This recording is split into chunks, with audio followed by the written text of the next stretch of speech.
This is the third week of me reading Nightmares at the Lake.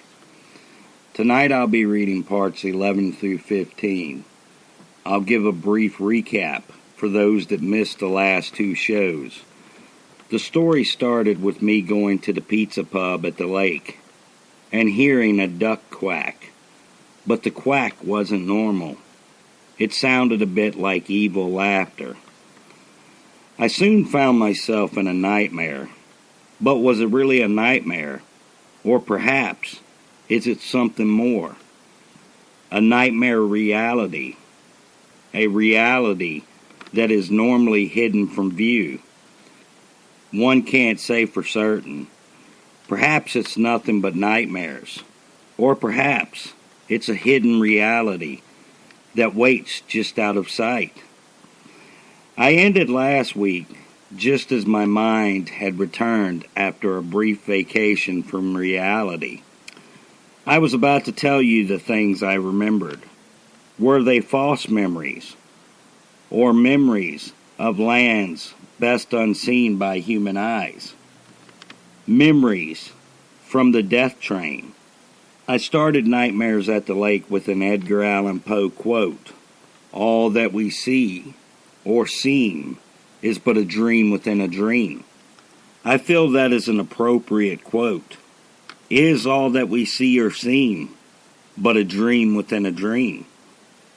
With that being said, this is Nightmares at the Lake, Part 11 through 15 by E.T. Brother. Part 11, In the Land of Human Bones. The beast that was before me grabbed me and dragged me to the death train. I screamed and tried to get away, but it did no good. The beast got me on the train, threw me into the corner, and the death train took off. I stayed in the corner for a long time, screaming, but neither the beast nor the ghostly people paid me any mind. After a while, I stopped screaming, got up, and looked out the window. The train was traveling through a desolate wasteland. The ground was solid white. At first I thought the white was snow, but then I looked more closely and was horrified to see that the white was human bones. I looked out the window on the other side of the train. The ground was white on that side as well. Everywhere I looked, for as far as I could see, the ground was white with human bones. My mind refused to accept the sight before me. It was beyond what it would accept. There had to be millions of human bones. My mind finally shut down. I don't know for how long, but when it began to function again, I began to hear screams. I looked out the window and began to scream myself. Part 12, The Wall of Pain and Death. What I saw outside the windows of the death train was a horrifying sight to behold. There was a wall stretching for as far as I could see. On the wall, covering every inch of it, hung humans. They were who I had heard screaming. The noise was deafening. It sounded as if there were millions screaming. The humans hanging from the walls were being tortured by creatures that reminded me of gray men, aliens, but with a few differences.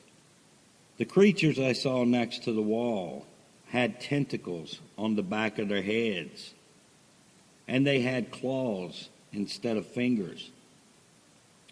One more difference I noticed, but I didn't see it at first.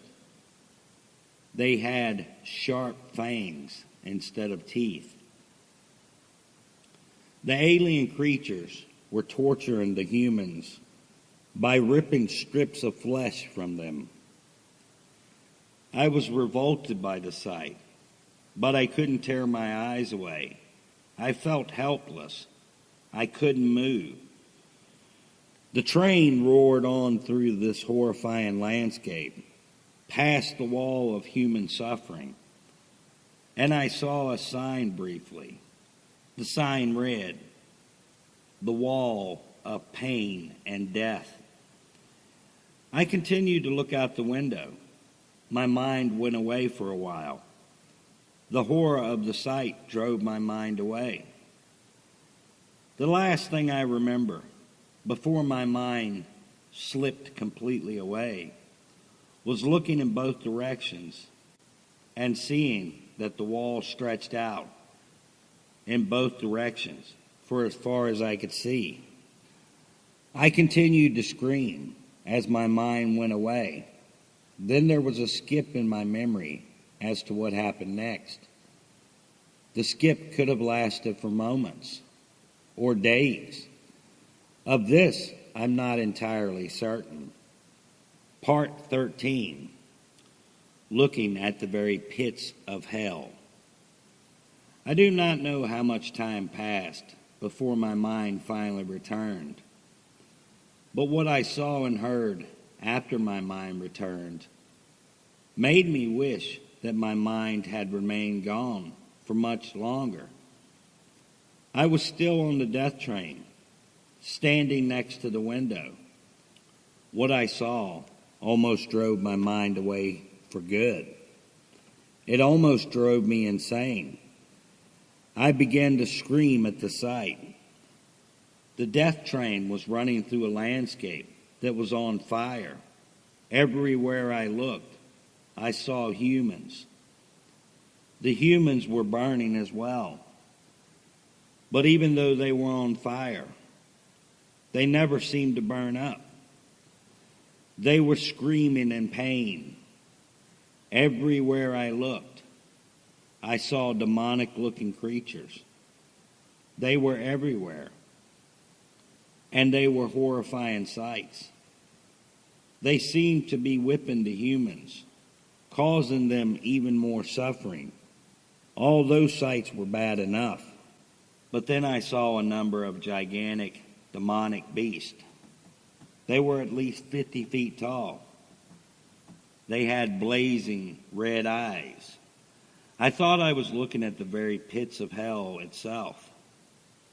It was a horrifying sight. My mind slipped a few cogs. Then my memory skipped again. The sight was too much. Part 14, the City of the Damned. When my mind finally returned, I looked out the window. The landscape was no longer on fire. In fact, it looked completely normal. It was nighttime. The death train was heading toward a city. I could see it just a little ways ahead. The city looked normal. At a glance, it reminded me of New York City. The city was lit up. It looked completely normal. And I began to hope that the nightmare was over. I tried to remember if I had gotten on a train for New York City. Possibly I had, and had just had a nightmare. As I thought about this, hoped for it, my mind returned to the memories of what had happened before. I knew the hope was a false hope, but I hoped anyway. I continued to look out the window, looking at that city as we approached it. It was a magnificent sight to see. As the train got closer, we passed a sign, and the sign dashed my hopes in an instant. The sign read, "The City of the Damned." I looked back at the city after reading the sign. I realized the city wasn't as normal looking as I first thought. The buildings weren't as intact as they seemed to be from a distance, and the lights in the building weren't normal lights. The lights were more like glows, red glows. I don't know how I thought that glow was anything other than what it was. The city was no ordinary city. It was the city of the damned. It looked like it up close. The train began to slow down. I didn't want to see what was in the city, but it looked as if I was going to do just that. The train stopped next to a building. I looked at it, then backed away from the window. I didn't want to see the building any closer than where I was now. There was a sign over the door. I read it and knew I didn't want to see inside the building. The sign read, "Beware, ye who dare go where angels dare not enter, where no sane mortal should ever dare to enter. Something evil this way waits. It sleeps, it slumbers. Ye dare not wake it, or it will be your demise. It will drive you mad, insane, and then it will keep on driving until you are no more. No mere mortal should ever see the evils that await within this building, await within this city, because it will lead to their madness, lead to their death, and they will forever be trapped in the city of the damned."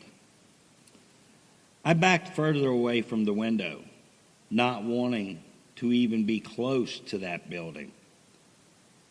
But then another of those skips occurred in my memory. When my mind began working again, I was no longer on the train. I was standing before the building, at the front door, looking up at the sign. Part 15. Inside the building, in the city of the damned. When I realized that I was no longer on the train, I turned around to get back on. I didn't really want to be on the death train, but I wanted to be in the city of the damned even less. The death train wasn't there, though. It was gone. I stood there looking at the empty tracks for a long time, not wanting to accept it. But the train wasn't there, and it didn't seem like it was coming back. I don't know how long I stood there. My mind took another of those skips, but when it finally returned, I was no longer standing in front of the tracks. I was inside the building.